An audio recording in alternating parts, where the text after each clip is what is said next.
Hey everybody, what's up? It's Cooking with Timothy, and today going to be making one skillet peppers. Yep, that's what I'm going to be making today.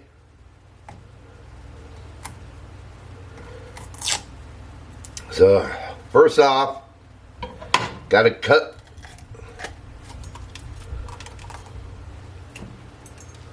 my peppers.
Alright, after I'm done here, I'll show you what to do next.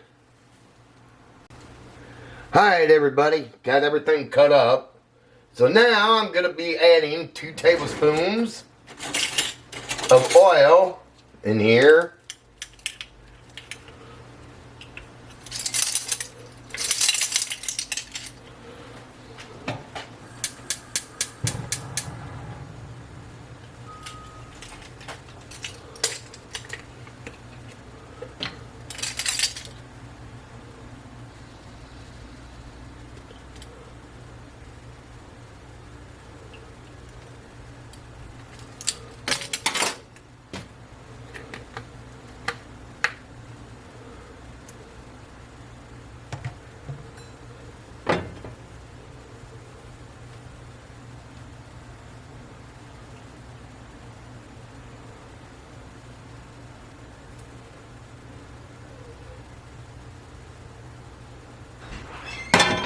Okay, and I'll show you what to add next. Alright people, now I'm going to put my ground beef in here.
Alright, and I'll show you what to do next.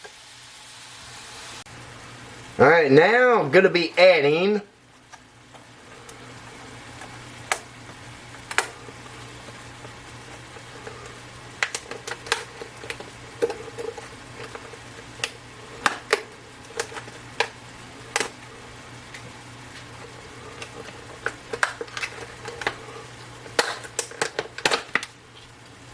some of my onions.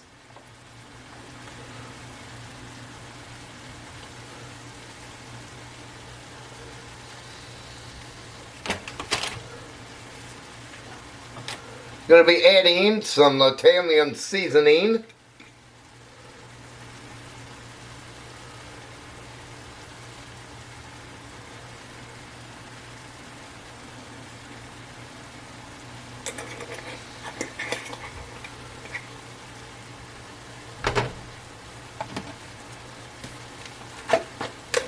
Some salt.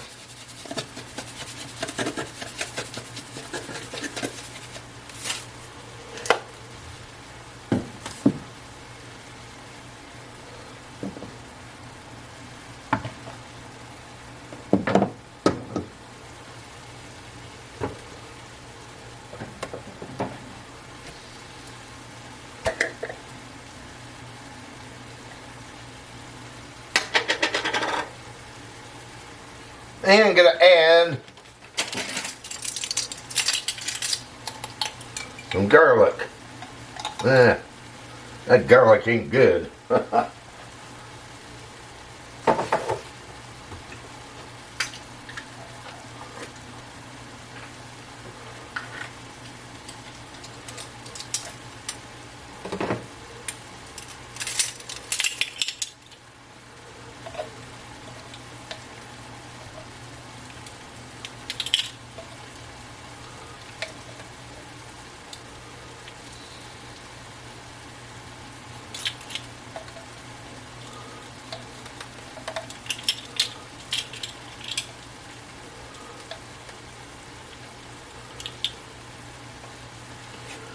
Hey.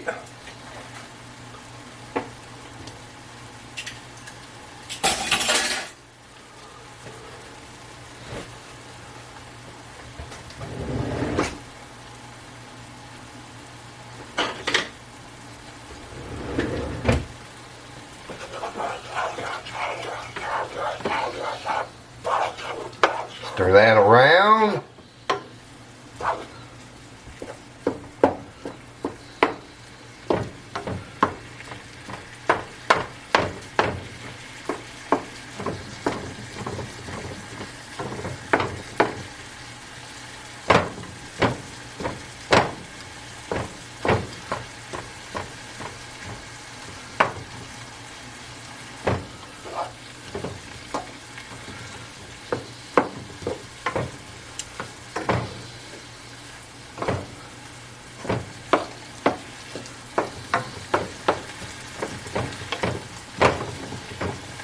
Alright, and I'll show you what to add next to the pot. Alright people, now it's time to add these other things in here. Gonna be adding some cauliflower rice to the mix.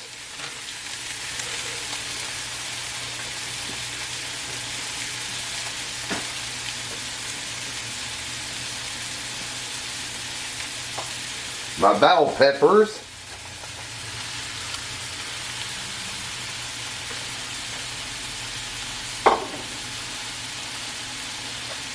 I cut up tomatoes.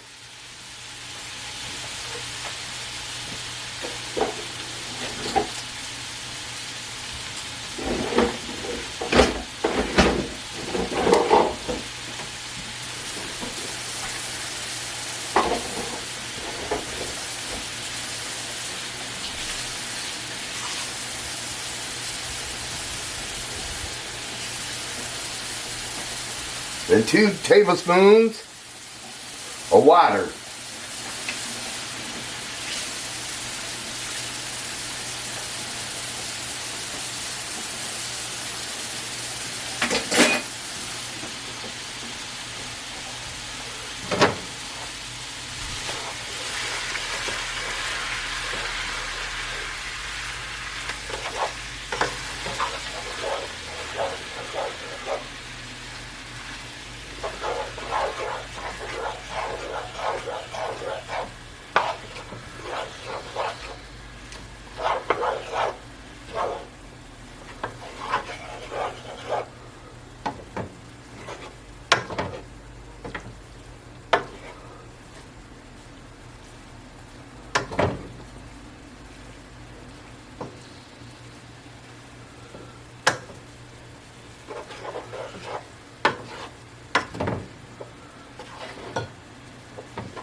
Alright, let that cook.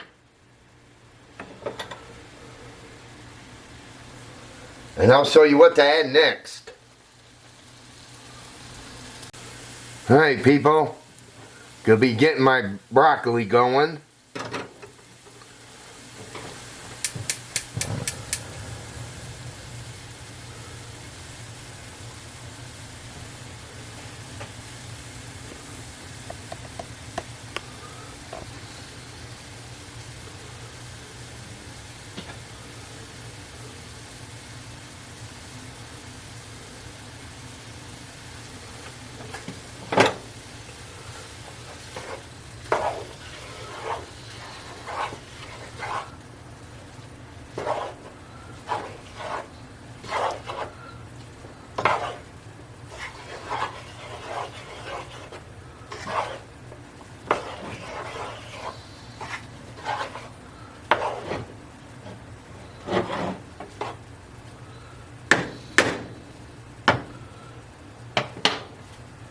Alright, tap on, let it simmer for a bit.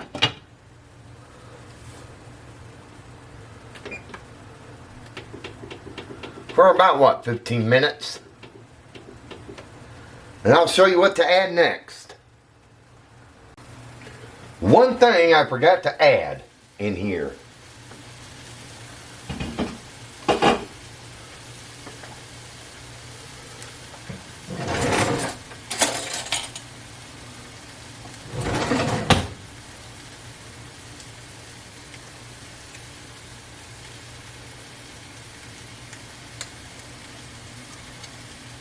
Tomato paste.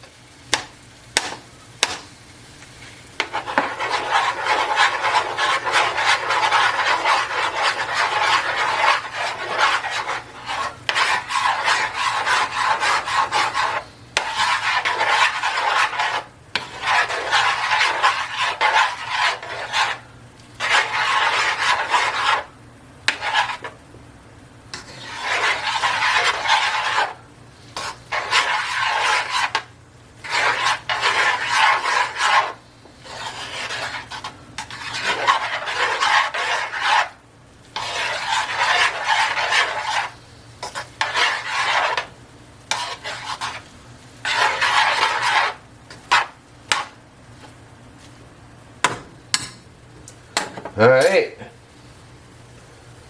now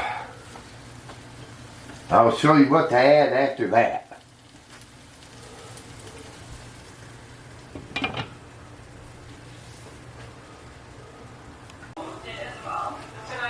Alright people, now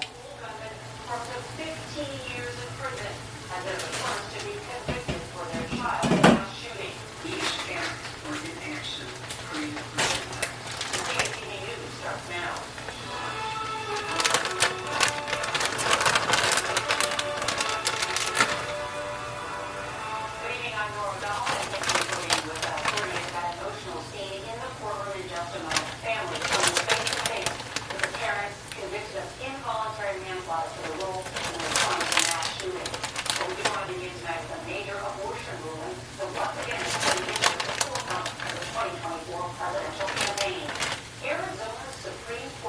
Alright, gonna let that melt.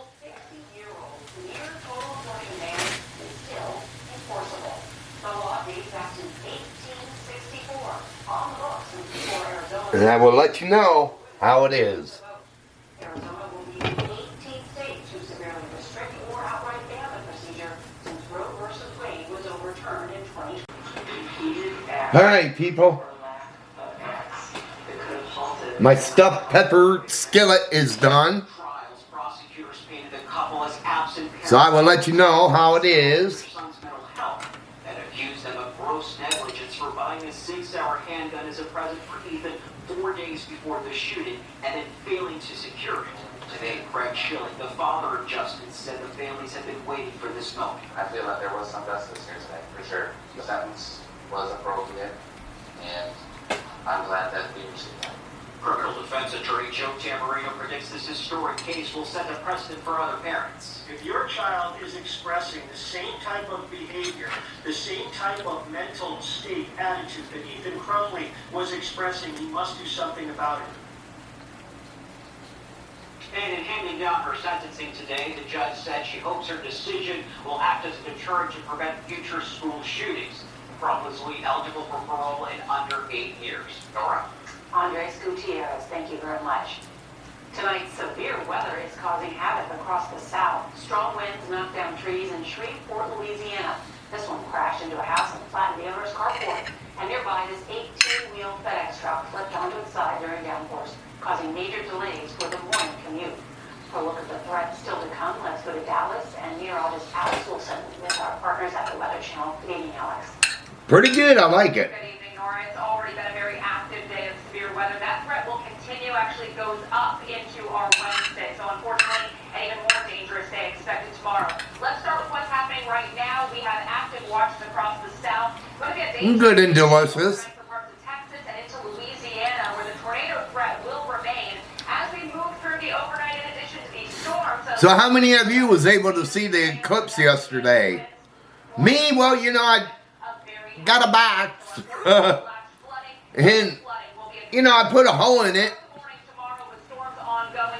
But you didn't get to see the eclipse through the hole. That just means we could be seeing tornadoes that are stronger, those that are the EF2 or greater, and long track. Again, morning brings the severe weather. It continues all the way through the day. Even into the overnight, you can see those storms will be moving into parts of the southeast. Heavy rain potential means flash flooding likely all across the south. Some areas could see as much as 3 to 5 plus inches of rain. Nora? Alex Wilson, thank you very much. Tonight, an Idaho teenager is facing federal terrorism charges for an alleged plan to attack churches in the name of ISIS. The Justice Department says the 18-year-old was arrested on Saturday, just 1 day before launching a plot where he planned to use guns, knives, and flammable chemicals.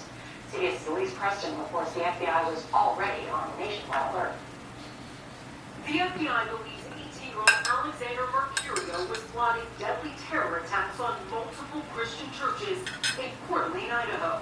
According to court documents, Mercurio had pledged his allegiance to ISIS and his intention to die while killing others, using makeshift flamethrowers, a machete, and other weapons found in his home by the FBI, which says he communicated with other radicalized individuals on his school-issued computer. The profile of this So what are y'all having good for dinner tonight? Let me know in the comment box what you're having. Typically are quite young. ISIS and Just curious. do retain the ability and the intent to try to conduct an attack here in the homeland. Today, this from FBI Director Christopher Wray. The potential for a coordinated What you're having. in the homeland is now increasingly concerning. It's a concern worldwide. ISIS-K claimed responsibility for this attack at a Russian concert hall last month. At least 144 were killed. Here at home, a just-released intelligence bulletin warns of a potential threat of violence targeting mass gatherings, such as sports stadiums, concert venues, or houses of worship. It definitely sounds the alarm to the average American at home. It is a fact that we're in a hate-filled environment. We as Americans need to live our lives, but we also need to do so while being incredibly vigilant. There are at least 21 known extremist groups operating in Idaho, according to the Southern Poverty Law Center. Court documents show the FBI was tracking Mercurio for nearly 2 years. He's expected in court tomorrow. Nora? Wow, that's some good work by the FBI. Elise Preston, thank you so much.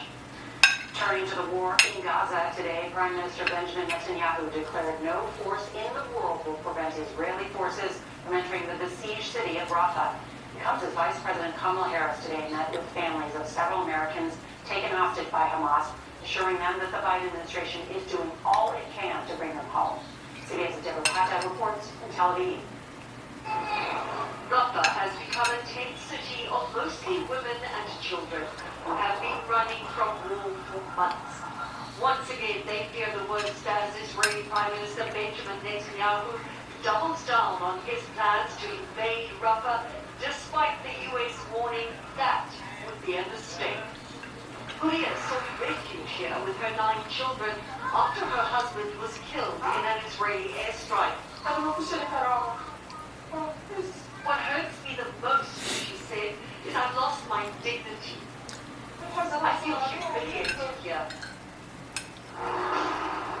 But after 6 months of war, if they are forced out, where do they go to next? The Israeli Defense Force has mostly withdrawn from southern Gaza, allowing residents to return to Khan Yunis. But this is not the home they remember. The destruction everywhere is so complete. It is unlivable. Everything is dead, this woman said.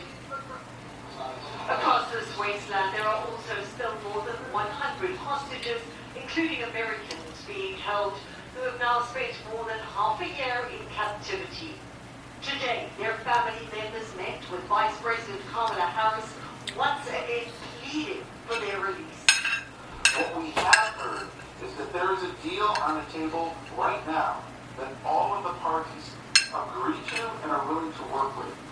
We are waiting now, and the world waits for Hamas to get to yes. Secretary of State Antony Blinken has said there is a serious offer on the table and that the ball is firmly in Hamas's court, while National Security Advisor Jake Sullivan says he has spoken with Qatar's Prime Minister and urged him to get a response from Hamas as soon as possible. Laura? Deborah Pata with that new reporting. Thank you very much. There are new developments tonight in last year's devastating train derailment in East Palestine, Ohio. The railroad company, Norfolk Southern, has agreed to pay $600 million to settle a class action lawsuit related to the incident. CBS's Roxana Severi reports some residents are still suffering from the impact of the toxic crash. In the 14 months since the toxic train derailment forced nearly 2,000 people from their homes, Linda Murphy says she and her husband Russ have developed numbness and leg pain. We really need long-term health care. So you're worried about getting diagnosed with cancer years down the road? Absolutely. Cancer, neurological diseases. Murphy says the $600 million class action settlement won't be enough to cover future health care. I almost feel like it's giving a grain of rice to the starving. Is it really going to help people the way that it should? We appreciate and understand that anxiety. Jane Conroy, an attorney for the plaintiffs, acknowledges that with up to 100,000 people eligible for compensation, some might Pretty good meal. or choose to opt out. Still, she says the settlement is significant. The derailment itself was Something easy. totally avoidable, and just the A 30-minute meal. all resulted in a settlement of this size. Norfolk Southern said in a statement today, the agreement does not include any admission of wrongdoing or fault, and that it's already committed over $100 million. It was good. I liked it. If East Palestine becomes a cancer cluster, what would Norfolk Southern do? Will it's From a long-term health standpoint, we are. It was good. With the state and local. Where would I rate this? Between 0 and 10. I gotta give it a 7.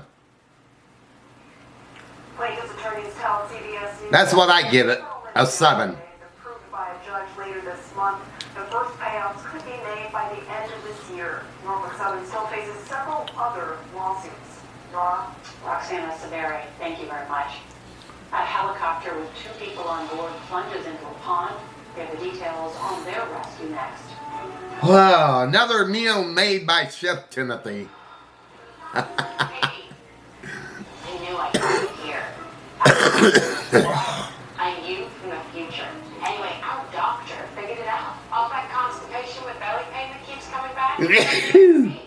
Bless me. Well, everybody, I hope all of you enjoyed this video here. And if you did, can you go thumbs up? Smash that thumbs up button. Can you do that? When you do that, it will bring people here to my channel.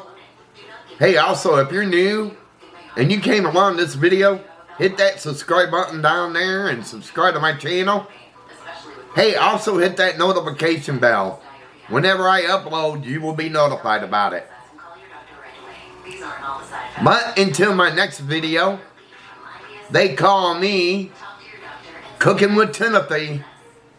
And this cooking video's over. Have a good one, everybody. Take care. Thanks for watching.